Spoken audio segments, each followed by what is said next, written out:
leading the real world, moment by moment, choice by choice. This is where leadership meets performance, grounded, practical, so you can step in and show up on purpose every day.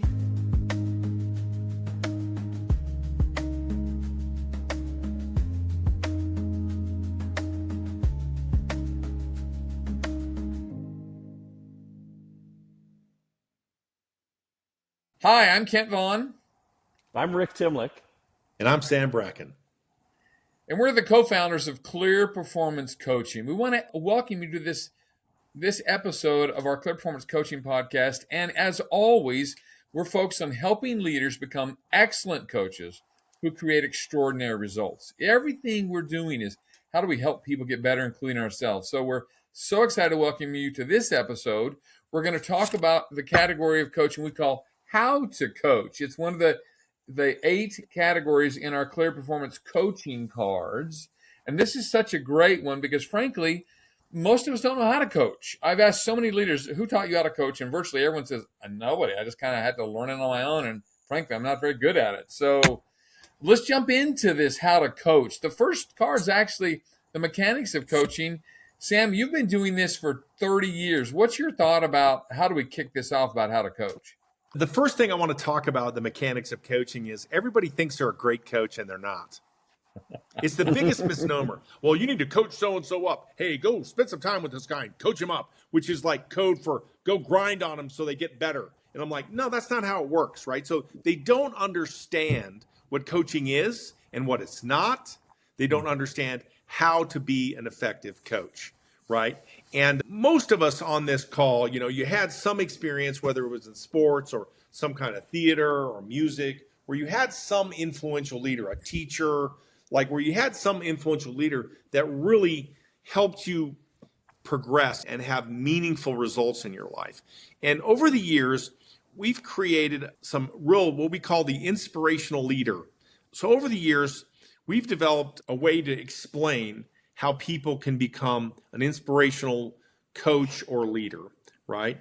And I guess we made it more cute than we should have, but we call it the 6 C's of coaching for meaningful results, right? And it starts with the first C is really to care about an individual, to truly, honestly care about someone, to see the good in them, to be a light, not a judge, right? To show interest in somebody, to care about them. People know if you care about them or you don't. They know. And you can't hide it. I'm sorry. You may think you can hide it, but you can't. To honestly care about your people is really important. And also care about results and care about your team members. Like this idea of caring is really critical for yourself, for the people you coach, and for the organization you work in, right? That's the first thing. Now, when you do that, it naturally causes you to do the second thing, which is be curious, right? To show interest, to let people know they matter. And this isn't like, hey, how you doing? Because you're busy, and you're cordial and you say, hey, how you doing? No, it's not that. It's like, tell me something you're looking forward to today. Like, help me understand what you're dreading. Like, what's great in your life? What sucks in your life? Like, it's just being curious and then shutting your mouth and listening to understand, right? And part of curiosity is understanding the value that you get when you truly can demonstrate that you understand somebody and see from their perspective. Brene Brown would call this empathy, when you see from someone's perspective, right? You don't necessarily have to agree with them to understand their point of view, right? This is where understanding how people feel to get to how they're thinking really matters here, right? And as you do this, and as you show empathy and you share understanding, what's going to happen is you're going to be connected, which is the third C. It's going to lead to connection. And you can't lead or coach anybody without connection. Because if you're not connection, people are just going to flip you the bird. They're going to give you public, compliance and private defiance. They will not care. If you're going around telling people what to do, they're going to say, yeah, sure, boss. Yeah, huh. And then they're walking away going, hey, I'm going to do whatever the hell I want to do. Like they're not going to pay attention to you. But with that connection, right, you have to earn the right to be connected. But when you do that, then you have earned the right to challenge them to get better, right? And we all want to create a culture of challenge where we're continuously getting better in every facet of our work, in every facet of our development, in every department, in every team, every individual, that we're constantly being challenged to get better. Now, there's a very fine line between, putting so much pressure on people they crush. There's a very fine line between putting so much pressure on people they collapse or so much heat on people they melt, right? This is not what we're suggesting. We're suggesting just a nice little challenge, right? Just turn up the temperature just a little bit. And as you do that with the fifth C. You do that with the fifth C, and that is commitment. You do that with commitment. Get them make a commitment, you make a commitment, and then you have the commitment cycle, right? I always hear about, well, how do you get people to care about their job, or how do you motivate them like the way I'm motivated? I'm like, you don't. You get them to make and keep commitments, and then you reward them and you recognize them when they keep their commitment. Because when they keep their commitment after they make it around a hard thing, their personal power is going to increase. And when they make a commitment and they don't keep it, their personal power diminishes, right? So this idea of making and keeping commitments is how we improve performance. It's how we create a culture of challenge, that everybody has a goal. Everybody knows how to accomplish the goal. They're all making commitments around the things they need to do daily to achieve the goal. And when they fail, they adjust and they learn and they move forward. But as you do this, as you make and keep commitments, you're going to have the time where you're going to make a mistake. You're going to screw it up. So that the sixth C is correction. To be a leader without correcting. And this is really important to understand. Where people fail, they fail in two areas. They fail in being curious enough to understand, and they fail in correcting bad behavior. Because what you allow, you accept. And if someone's doing something really, really poorly, right? Let's say they deliver results, but their character is terrible. They lie, steal, and cheat, right? And we tolerate that. Well, guess what? That's not bad. That's not good. That's going to destroy your culture. So correcting is one of the hardest things to do as a leader, but it's necessary. It's necessary to continue to improve. And to start from the beginning, as you care about someone and you're curious about them, right? That leads to connection. And as you have that connection, then you've earned the right to challenge them. And as you challenge them, you do that with helping making and keeping commitments. And when they fail around making and keeping commitments, or they fail to get the desired outcome, we make correction to get meaningful results. And if you understand those layers, you understand how to do that, coaching them becomes very, very easy. So it's a leadership, an inspired coach and leadership framework that has never failed any of us. So I hope that made sense. Yeah, absolutely. And the critical part, is the sequence matters, because coaching is not a one-time event. It's a continuous learning loop like you talked about, Sam. And so we follow that sequence knowing we're going to start again at the top of that loop and keep going around. Yeah, it is circular. It's super circular. I like to say it's a spiraling staircase going upward, ascending to better performance. Love that. Yeah.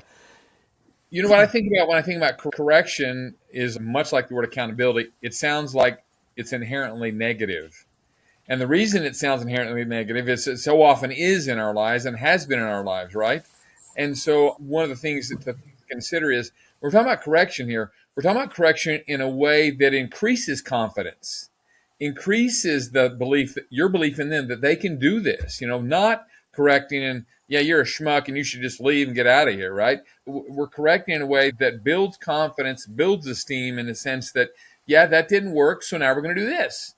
Or we're going to reformulate something, not correct in a way where they lose motivation, they lose incentive, they lose the belief that they can do it, because often people get completely motivated and think, yeah, give up on that. And then it's the old quiet quitting, right? Which has been around for a very long time. You quit, but you quit and you stay, right? That is not what we want to have happen at all. With correction is we're going to keep working together to help them get better and help them achieve the goal. I think it's important. I think it's important to understand what you're saying, Kent, is really critical here. And that is correction without leaving scars. You correct without leaving a scar.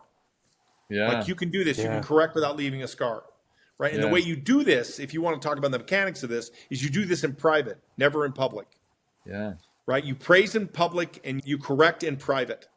Right. You do it one-on-one, and then you need to be open to correction yourself. So it's a two-way street as the coach.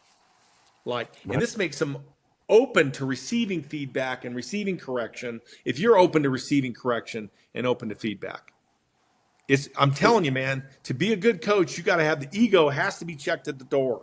Pride has to be checked at the door because it gets in the way of helping people get better. And I would just speak on the coachee's point of view, because here's what I really love if I geek out academically on the inspirational leader and the 6 C's we talked about. When we talk about self-determination theory, it really shows that people sustain effort. So sustained effort, they do it better when 3 needs are supported. They've got autonomy, they've got competence, and they've got relatedness to it. Now, let me put that in plain English. People become more coachable when they feel they have some choice, they believe they can improve, and they trust the person helping them. And you satisfy all 3 of those self-determination needs. That was super concise. I love that. We always leave it to Rick to give us the academic, make sure we're not making stuff up. It's good that Sam's not making stuff up. It's all legit, and it works. Yeah, it works. Yeah. Field tested and lab tested, as we'd say. There we go. That's exactly it. That makes me think of that on 2 of these cards, they're right by each other. Benjamin Franklin, tell me and I forget, teach me and I remember, involve me and I learn. And then Confucius, I hear and I forget, I see and I remember, I do and I understand. And the idea is getting people involved in the process and helping them do things, do better, not be stuck, get unstuck if they're stuck, but continue to believe that I can do better. Because if they check out, they're done. And it may take a long time for you to figure out that they're done. Yeah. Go ahead, Rick. I was just going to add in, and I've got 7 children, so we've had our own little lab, which has been great. And we have right in the card, Sam, you came up with this. People speak to their beliefs with their behavior. And so behavior's data, just like you're talking about, Kent. People reveal their beliefs, their habits, their blind spots, their emotional patterns. And all 7 of our children have grown up, and they would all say we have different parents than each other, right? They all interpret it, they all analyze it, they all see it differently. But those beliefs that they have informed their behaviors and the actions they keep doing. That's really true. And one of the best tools you have as a coach is the ability to observe behavior. So I cannot tell you how much I learn if I just observe, evaluate, and listen. So I often say to people, what I see is this. What I hear is this. Well, I don't know if that's working out for you.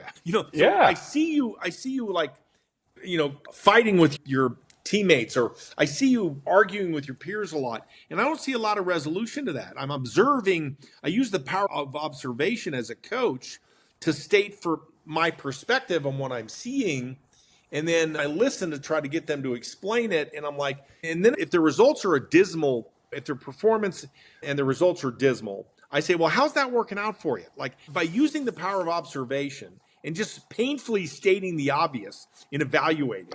Well, it seems like you're bitching a lot, you're complaining a lot, and it seems like your last performance review was terrible. Like, how's that working out for you? Right? My observation is I understand why people are giving you this rap, right? And this is where we can say, well, what can you learn from this? And if you were to change, what would you change and how would you adjust? Right? And get them. This is where you use one of these skills on how to coach, which is you're pulling the answer out of them. This is a really important tool to use in your mechanics of coaching. And that is to not give them the answer. Do not give them the answer. You pull it out of them. Now, why do you do that? Why are you pulling the answer out of them? So they think it's theirs. I think I've said this in another podcast, Sam, but you're talking about this idea of bringing it out of them. I was coaching an individual recently, and they were, and I might have even used this story in another podcast, but it's such a good story, that it was completely them. The problems are them. It's everyone else. It's not me. And I don't know why they keep saying it's me. It's everybody else. And I just let her listen and talk and ask a couple of questions. Okay, tell me more about that. Tell me more about that. And then she talked about her peers wouldn't come to her with a problem. They'd go to their boss, who'd go to their boss, who'd go to her boss, who'd come down to her. And I just simply said, so why do you think they won't just come to you? She thought for a minute and she said, I guess maybe they're kind of scared to. I said, well, why do you think they're scared to? Thinking, well, I guess because in the past I've kind of taken their head off and I've done this and that and the other. And you can see the light start to come on, realizing that, okay, maybe it really is me. But if I'd gone in saying, hey, the CEO told me it was you, the COO said it was you, the head of HR said it was you, it's you, she wasn't going to listen, right? Right. But give her a chance to just kind of. And I remember the first several minutes, she just going, everyone has done this and that and the other. And I thought, well, I'm just going to let her talk. And just a simple question. So why do you suppose they won't come to you? Since then, it's been a fundamentally different experience talking to her, coaching with her, because she's like, okay, all right. So it really is me. Yeah. As a matter of fact, it is you. Yeah. Well, it's funny. You had to earn the right. You had to earn the right to ask her what her part in that was. Like, what's your part in this? Yeah. I was just going to add, what you did, though, is you also noticed and pointed out just the pattern. And you allowed her to come up with the thinking behind that pattern. But I think unless you are able to isolate and demonstrate the pattern, the intervention is going to be misdirected. And you're going to get caught into, well, I think I feel and you think you feel. But the pattern itself was just brilliantly brought out. I think that's what good coaching depends on. Yeah. You pulled her out of her crocodile brain without even knowing it, right? Yeah. Yeah, and one of my favorite things is in this notion of learn by doing, right? When people learn by doing and you observe them. I remember in sports, my son Ben was a really talented baseball player, and he was on a comp team in Georgia. We moved to Utah, and he's on a comp team here, and he's not doing really well. And then I find out that every single kid on this comp team has a pitching coach, has a hitting coach, and has all these, extra. Oh, wow. And we're like, okay, so we get him a hitting coach and a pitching coach. And what happens is he quickly learns by doing how to make the adjustments in his hitting stance and his swing and the way he approaches the ball. And we go to the Little League, playoffs back east, and we have, they have this big World Series and playoffs and stuff. We go there. And my son, Ben, hits a grand slam and has a great memory around, knocking it out of the park. But he had to learn to adjust his stance, his swing, and his approach. And the evaluation of that, the observation of what he sucked at, was really hard to get over. But we got him the right help, the right coach, who helped him make the corrections. And then his performance escalated greatly.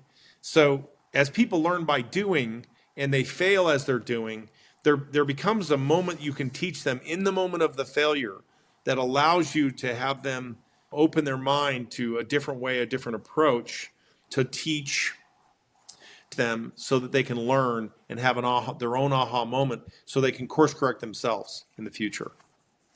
This is my last geek out moment. This is called neuroplasticity, right? It's that repetition with feedback strengthens the brain's natural pathways. It's why, I'm surrounded by books.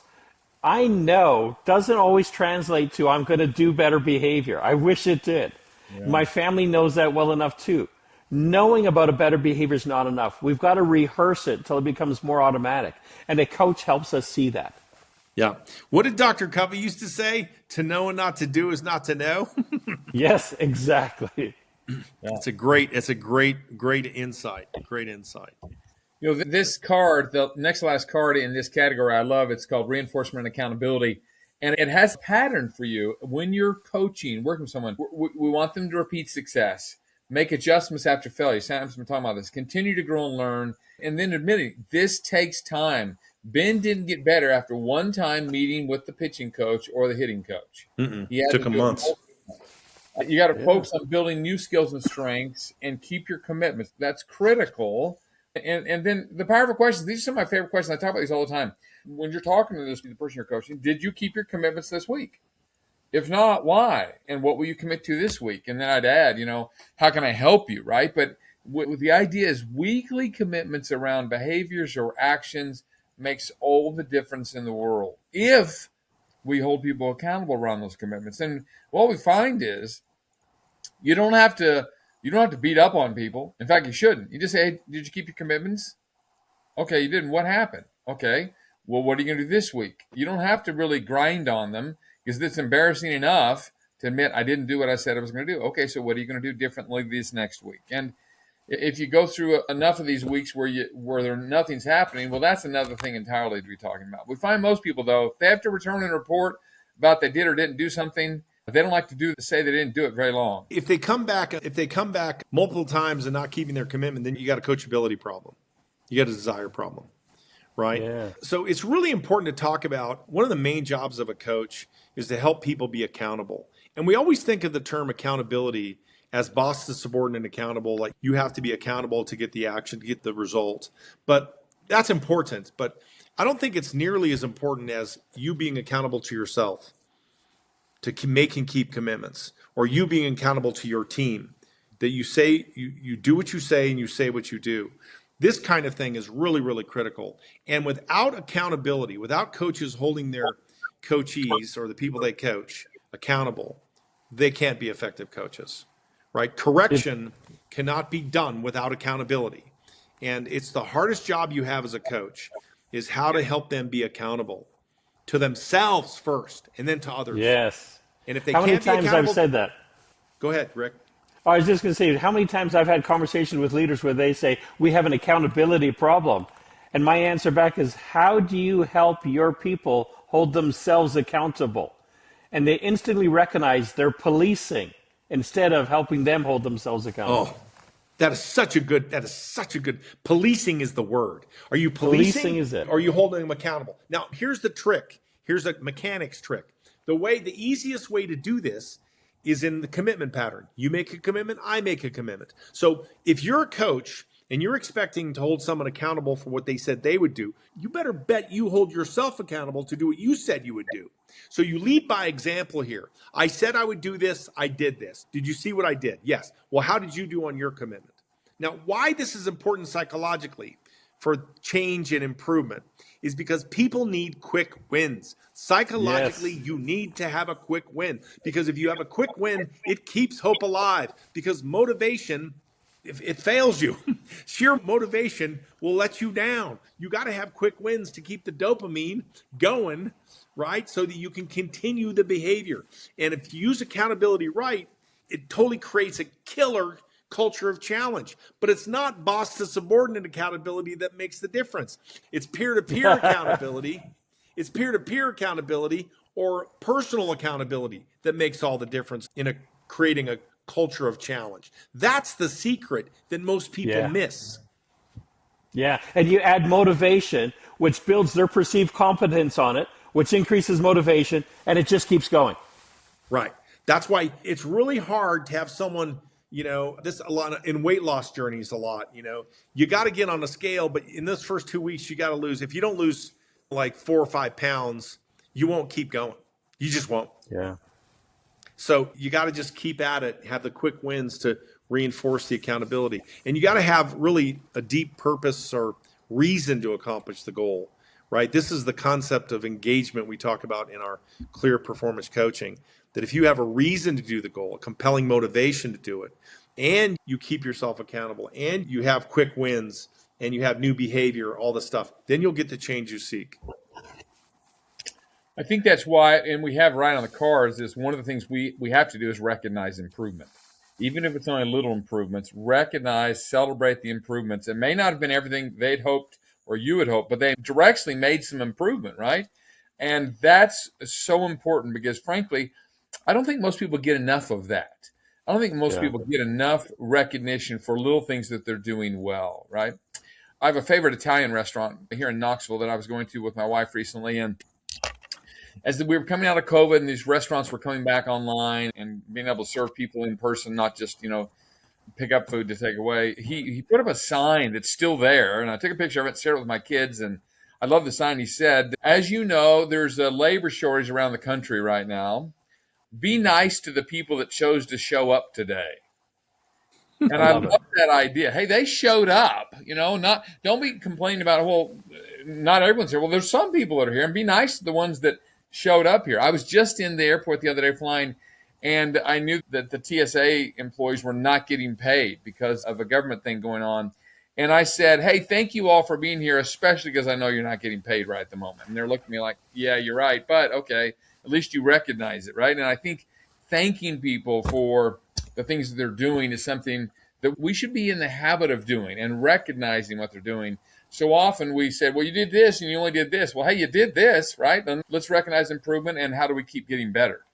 Right. Recognizing their contribution is really critical. The data tells us that most, money, working for money doesn't even make the top 10 list. Once you have enough to survive, it's really what you work for is more like meaning and purpose and recognition and the understanding that you matter in that organization. That's far more powerful once you make a certain amount of money. Now, if you don't have enough to pay your rent or buy groceries, that's a different scenario. But this idea of recognition goes a long way. We like to say everybody wants to be a valued member of a winning team, making a distinct contribution. It makes all the difference. Yeah. In fact, Gallup talks about it lots. It's one of their G12 questions, and it's highly correlated to engagement and retention, is the degree to which I'm recognized for my contribution. Yeah. So as we close this podcast out with some final thoughts here, it's important to understand that anyone can be a coach because anyone can do the mechanics of coaching. You don't have to have status or position to coach someone, right? You can coach your children, right? You can coach your friends. You can coach anybody, but you may think you know how to coach, but you may not know how to coach, right? So we've broken it down into these cards, into simple mechanics that almost anyone can do to be an effective coach so that they can produce extraordinary results. Absolutely. What I would add is, a friend of mine had this pyramid, and at the top of the pyramid was policing or correcting when things go wrong, and the big portion of the pyramid is helping things go right. And good coaches, they know where to spend that time. It's not that they ignore correcting when things go wrong, but they're focused on continuously helping things go right. I think for me, if I say anything closing, it's how to coach isn't mysterious. We really say this. Kent talked about democratizing coaching. We want to make coaching accessible. You see clearly, you listen deeply, teach what matters, practice it, reinforce it, and then keep adjusting until it works, and you'll get great results. Oh, well said. I love that. This makes me think of something that I talk about sometimes, and I'll share it in the context. I've been married for a very long time, more than 4 decades. And what I realized finally a few years ago was my wife didn't need a coach. My wife needed a cheerleader. And so I'd ask you to think about in your personal relationship, if you have a significant other or a spouse or someone where they feel like you're always kind of grinding on them and focusing on fix this, do this, that, they probably need a whole lot more of cheerleading from you and a lot less coaching from you. Now, not because many times we're not thinking of coaching in the context we're talking about, coaching where you're trying to always improve them, tell them what they're doing wrong. You can do it better this way. Well, that's not coaching anyway. That isn't coaching at all. So the traditional coaching, most of our significant others or spouses, they don't need that. They need more of what we're talking about, bringing it out of them, recognizing that things are doing well, and maybe just a little more cheering, a little more appreciation, a little more thank you for what you did when you da-da-da-da. Thank you for so even something as simple as, hey, thanks for making the bed. Thanks for washing the dishes. Thanks for dinner. And you might say, well, they were supposed to do that. Really? Like that restaurant owner near me who says, thank the people who showed up. Hey, they showed up. They're doing their part. Thank them for doing that. Gratitude is a powerful concept, man. It makes all the difference. It is.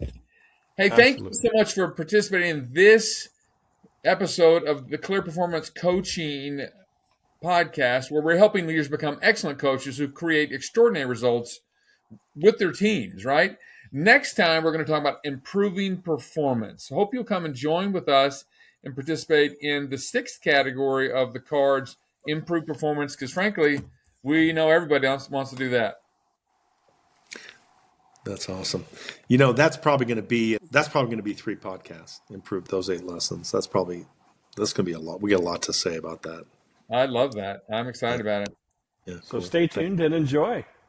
Yeah. Have a wonderful day. Thank you, everyone. Bye-bye. Yeah.